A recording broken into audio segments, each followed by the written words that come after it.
Welcome to this video on the Central Civil Services, Leave, Rules, 1972. Throughout this video, we will explore the rules and conditions governing leave for government employees. Let's start by understanding the general conditions and different types of leave. To begin with, let's discuss the general conditions for leave.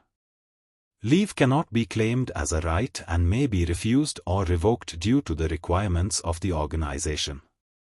Any change in the type of leave requires a written request, and it's recommended that employees take leave regularly. In case of a medical leave, employees must provide a certificate of fitness before resuming duty. No kind of leave can exceed a continuous period of 5 years.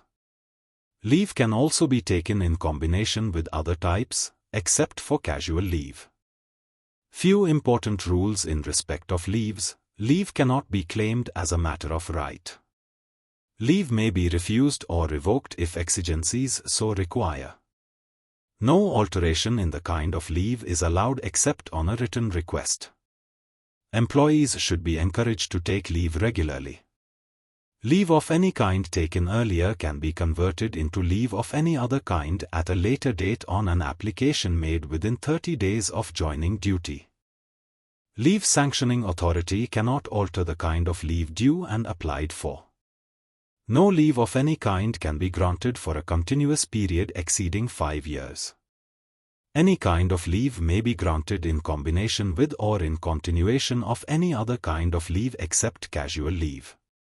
An employee on leave on medical ground will be allowed to return to duty only on production of medical certificate of fitness. Willful absence from duty after expiry of leave may entail disciplinary action against the employee. Let's now look at the combination of leave. Any type of leave may be combined with or taken in continuation of other types, except casual leave. Special casual leave can also be combined with other leaves, but casual leave, special casual leave, and other types of leave cannot be combined. There are several types of leave available under the Central Civil Services leave rules. These include earned leave, half-pay leave, commuted leave, casual leave, special casual leave, childcare leave, maternity leave, paternity leave, leave not due, extraordinary leave, and study leave. Each of these types of leave has specific rules regarding accrual, usage, and eligibility, which we'll explore in detail next. The accrual rate for leave is set at 15 days for every 6 months of service, credited in advance on 1st January and 1st July each year. Employees can accumulate a maximum of 300 days of leave. Any unavailed joining time is added to the earned leave, balance. Leave encashment is permitted both during service and upon retirement, with a maximum encashment limit of 180 days at a time. The accrued leave can be used for personal reasons, vacations, or rest. Earned leaves are credited at the rate of 2.5 days for every completed calendar month.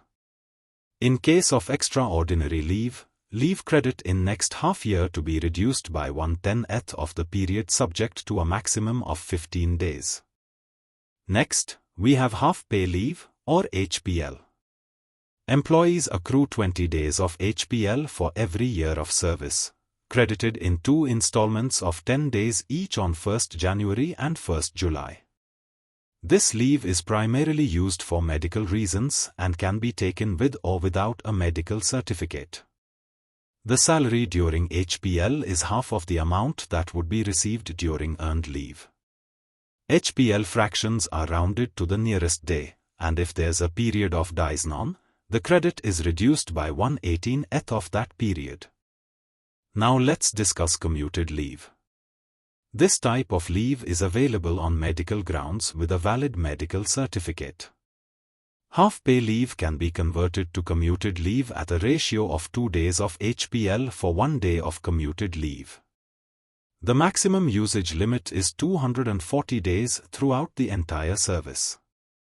Commuted leave can also be granted for studies without a medical certificate up to 180 days, and up to 60 days for female employees following maternity leave or the adoption of a child under 1 year. If the employee doesn't return to duty, the leave is converted back to HPL and the salary difference is recovered. Casual leave is granted for short-term needs or personal emergencies. Employees are entitled to 8 days of casual leave in a calendar year. It's important to note that casual leave is not a recognized form of leave. It cannot be carried forward or combined with other types of leave. It's intended for immediate, short-term situations, ensuring flexibility for employees in managing urgent personal matters. Special casual leave is granted for specific purposes, such as participation in family planning, sports events, or blood donation. The duration of this leave varies based on the purpose and is subject to government guidelines and orders. While it can be combined with other types of leave, it cannot be merged with regular casual leave. Maternity leave entitles female government employees to 180 days of leave for childbirth and 45 days for miscarriage or abortion, applicable throughout the entire service. This leave is available to female employees with fewer than 2 surviving children. Maternity leave can be combined with other types of leave, including up to 2 years in continuation of maternity leave, with no medical certificate required for the first 60 days of commuted leave. Unmarried female government employees are also eligible for maternity leave. Paternity leave is available to male government employees with less than 2 surviving children. The entitlement is 15 days, which can be availed either up to 15 days before or within 6 months after the child's birth. This leave is granted to allow fathers to care for their wives and newborns.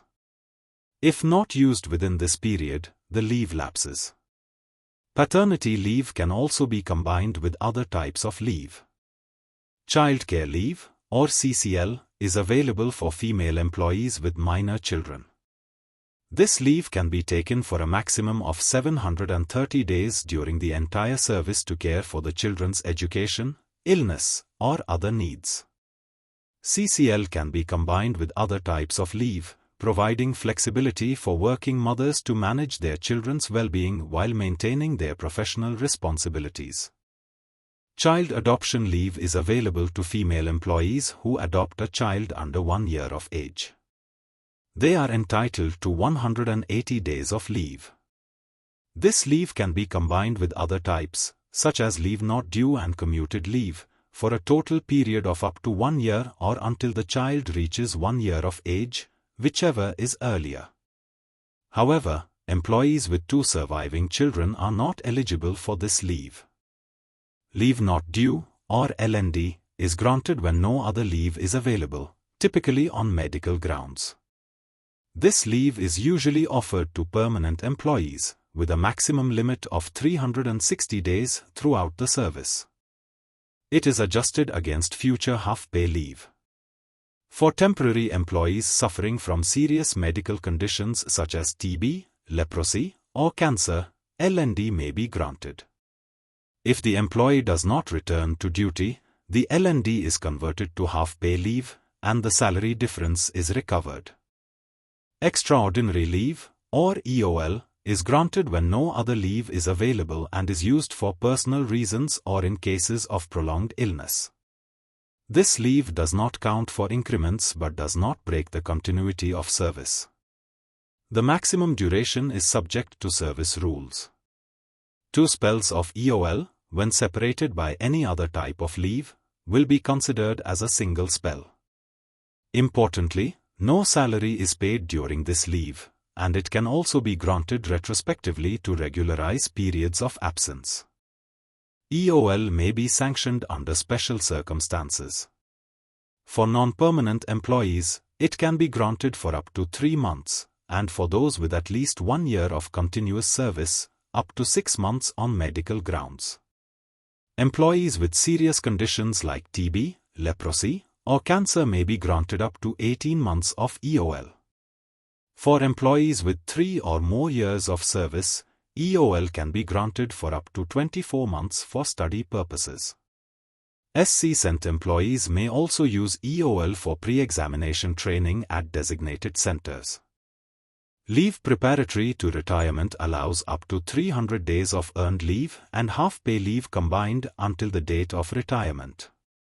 This leave does not include extraordinary leave and ensures employees can utilize their leave before retiring. On retirement, no leave is granted beyond the retirement date.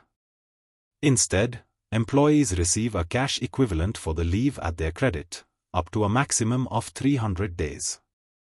If disciplinary proceedings are pending, this payment is withheld until proceedings are resolved. For half-pay leave, the payment is calculated similarly but is subject to the balance of HPL at credit. Upon resignation, half of the leave at credit, up to a maximum of 150 days, can be encashed. In the event of death while in service, up to 300 days of leave can be encashed and paid to the family. While calculating the cash payment for leave encashment, components like basic pay and dearness allowance are included. However, allowances such as house rent, conveyance, and transport allowance are not considered as part of the encashment. Study leave is granted to employees who have completed their probation and have at least 5 years of service. It is primarily for higher studies or specialized training and can last for a maximum of 24 months throughout an employee's career. Employees must not be close to superannuation within 3 years of the expiry of the leave. Study leave is granted based on the public service's needs and must have a direct connection to the employee's duties. Leave may also be granted for courses not directly related to work but which expand the employee's knowledge.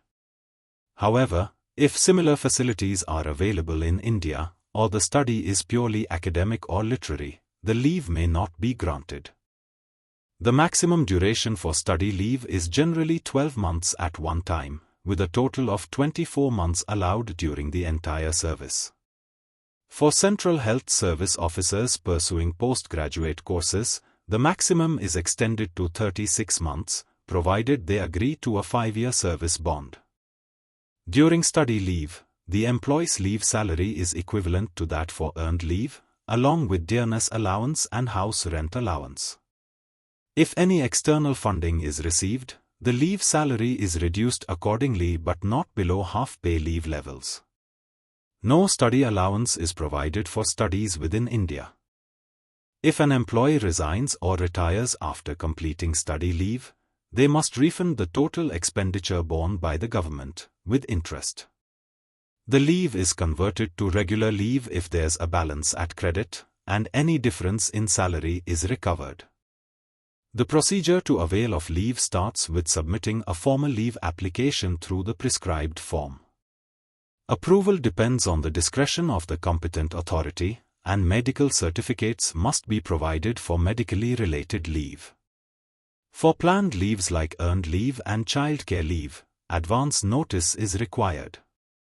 This concludes our overview of the Central Civil Services Leave Rules, 1972. We've covered the various types of leave, their eligibility criteria, and the conditions under which they can be availed.